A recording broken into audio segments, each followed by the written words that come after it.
Jeff Connolly is a Traverse City resident. He's the president of West Michigan Operations and Managed Care for Blue Cross Blue Shield of Michigan, and he's on the other end of our AT&T line right now. What's your storm experience in Traverse City? What have you seen and heard?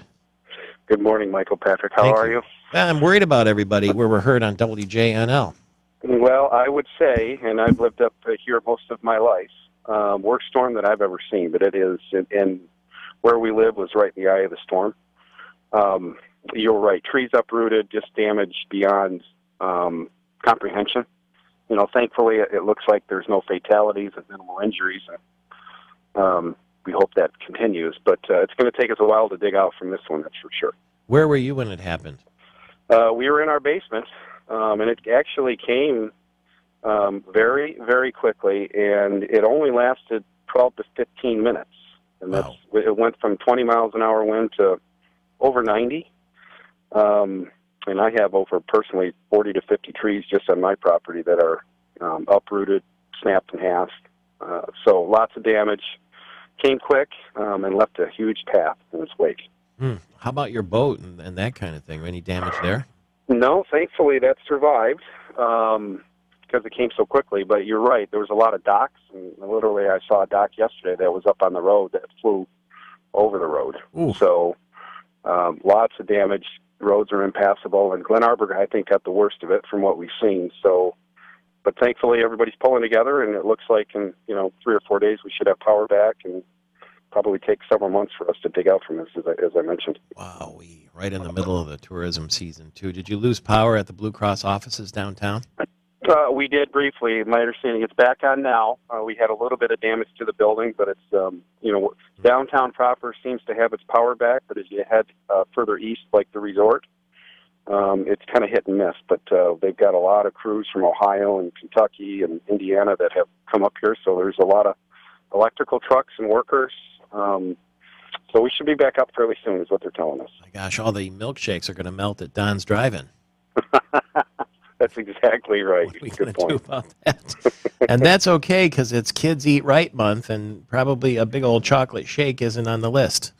That's right. This is Kids Eat Right Month from the Academy of Nutrition and Dietetics. So, as you know, Michael Patrick, that our MI Kids Can is a very strong initiative. We believe firmly in improving the health of the kids of our great state. So we have a number of initiatives. The Play 60 campaign with the NFL, we're tied in with that. But the reality is 1 in 3 kids in our state is statistically overweight. So we need to get that under control, and habits are formed at an early age. And if we can get that taken care of now, it'll help keep costs down and help improve the quality of lives as our kids get older. You'd like kids to play for 60 minutes a day, and that doesn't mean video games. It does not. And we live in a great state, and it's a perfect time. So get outside and spend some time with the family, kind of what you and I have talked about before. Spend a lot of time outside, and you don't have to be sprinting like an NFL player, but you can walk, you can jog, you can throw the ball. Just get outside and get some physical activity. I was with the Blue Cross CEO, Dan Lepp, yesterday, and we were at the George Perlis, Peter Secchi, Frank Kelly fundraiser for Special Olympics at Country Club of Lansing, and he was very proud because he'd walked off 13,000 steps on his pedometer, which is more than the 10,000 he usually aims for, and I think it may have had something to do with the direction of his golf shots. I'm not going to comment on our CEO's golf game, Michael Patrick. He doesn't get to play very much, but he did a fine job yesterday. But he was really proud of that pedometer, and that can be an interesting way to monitor how many steps you're taking in a day. It really is. So, use of technology today can really enable that. And even if you don't have a pedometer, everybody has a smartphone.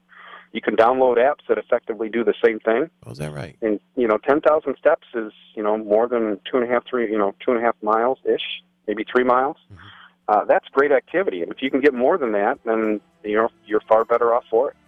It's fun seeing Pat Pritchard and Val Corey there, too, speaking of the family, if you will. Well, I'm glad everybody is safe in Traverse City. There were no fatalities, but it's going to take a while to clean that up. ahealthiermichigan.org/MIKidsCan is where you can get them involved. They like technology and Facebook and Twitter and Instagram and all that, and so there's all sorts of dazzling things there to get their attention.